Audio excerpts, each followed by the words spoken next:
Welcome back to Iron Sharpens Iron, strengthening men through faith and wellness. I'm Dr. Kevin T. Hadaway here with my brother, Dr. Michael E. Hadaway. Today we're diving into part 2 of our series on low testosterone, or low T, and how it impacts marriage. Last time, we laid the groundwork on how low T affects mood and relationships, and how easy it is to blame your spouse instead of addressing what's going on internally.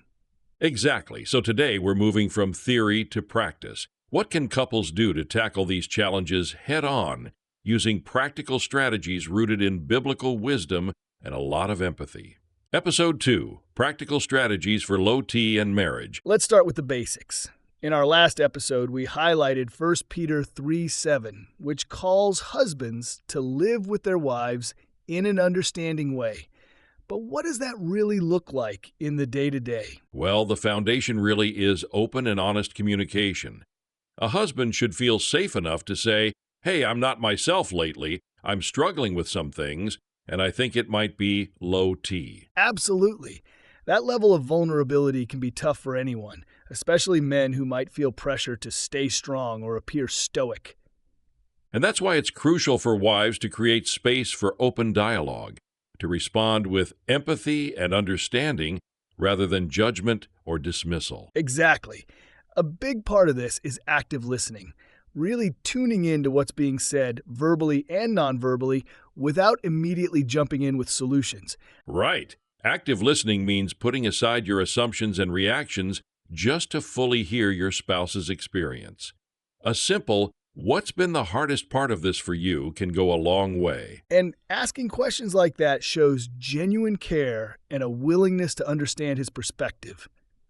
It creates a partnership, which is essential when dealing with any challenge in a marriage. Owning actions despite low T. Here's another critical piece. Men taking ownership of their actions, even when they're influenced by low T.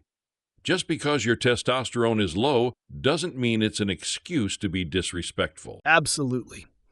It might sound like, "I know I've been more irritable lately and I'm working on managing that. I'm talking to the doctor about my low T and I appreciate your patience." That shows a willingness to take responsibility, and it aligns with the idea of loving leadership in 1 Peter 3, verse 7. It's not about being perfect, it's about being the best husband you can be, even when you're struggling. And that requires self-awareness, recognizing moments when you're about to react in a way that doesn't align with your values. Self-awareness is key to breaking patterns of blame shifting and projection. I agree with you that cultivating self-awareness with practices like mindfulness, journaling, or even therapy can be beneficial. These are practical ways to better understand your triggers and patterns. This is the iron sharpens iron, the sharpening process. And this is where the iron sharpens iron analogy comes into play. Facing those uncomfortable truths about yourself. The moments when you haven't lived up to your own standards. That's the sharpening process. Exactly. It's about growth, even if it's uncomfortable, and that strength then flows into your relationship, making it more resilient and grounded.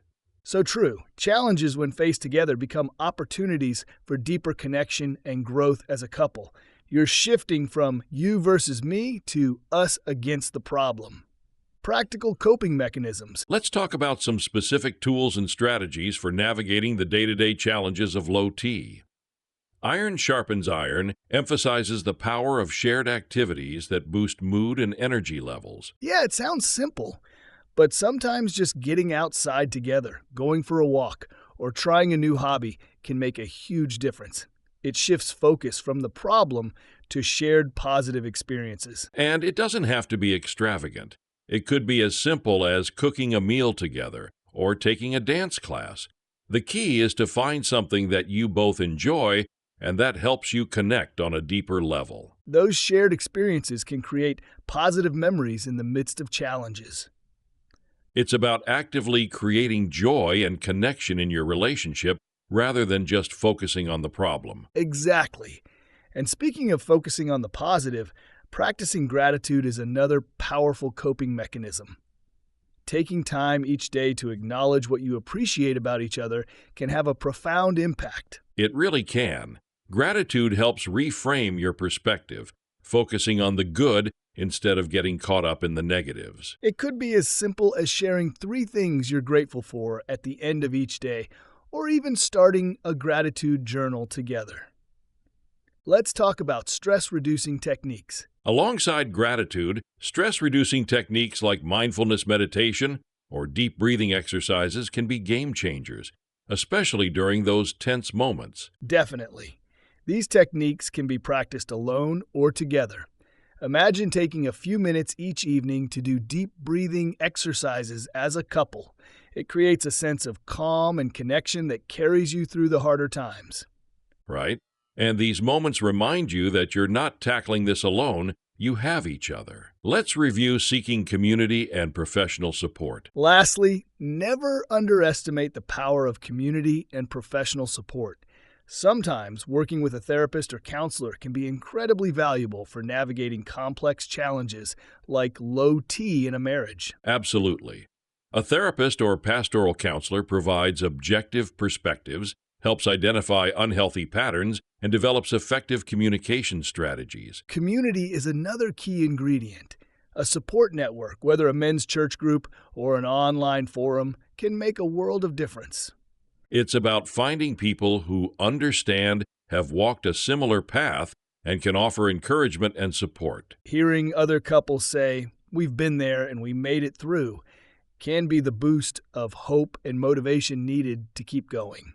Closing thoughts. To wrap up, we've covered a range of tools from open communication and gratitude to self-awareness and professional guidance. It's not about finding the one right solution, but experimenting and seeing what works best for you as a couple. This is about approaching challenges with an open mind, a willingness to learn, and a commitment to support each other every step of the way. And remember, it's not about being perfect, it's about progress, taking those small steps each day to strengthen your connection and build a more resilient relationship. That's what it truly means to sharpen each other, even amidst the challenges. We've covered a lot of ground today, but it all comes down to choosing to show up for each other, communicate, listen, and grow together. Until next time, keep exploring, keep connecting, and keep sharpening each other. See you next time on Iron Sharpens Iron. To recap, low testosterone levels impact more than just physical health. They can also affect mood, energy, and even relationships. Men with low testosterone might experience symptoms like fatigue, decreased libido, irritability, and even depressive moods. These effects can create tension in marriage, particularly if the symptoms are misunderstood. The blame-shifting fallacy occurs when we avoid accountability by assigning fault to someone or something else. In marriage, this might sound like, "I wouldn't be so irritable if my wife were more supportive," or "I'm tired all the time because of her demands." This mindset creates a disconnect because it dismisses the underlying issue and damages intimacy. Blame shifting sidesteps self-reflection, preventing us from acknowledging things we need to address, like the possibility of low testosterone or unspoken frustrations. Today's verse, 1 Peter 3, verse 7, says, "Husbands, in the same way be considerate as you live with your wives, and treat them with respect as the weaker partner, and as heirs with you of the gracious gift of life, so that nothing will hinder your prayers." In this verse, Peter emphasizes leading with understanding and gentleness, a loving leadership that prioritizes empathy over blame.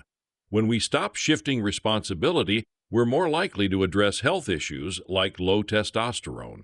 This openness fosters connection with our spouse and helps us both grow. When faced with humility, our struggles strengthen our marriage rather than weaken it. Here's today's takeaway. Low testosterone is a real issue, but it shouldn't lead to blame shifting. Instead, embrace the call in 1 Peter to lead with respect and understanding. Thank you for joining us on Iron Sharpens Iron. If this episode resonated, share it with a friend, and remember to check back regularly as we continue our journey in health and faith.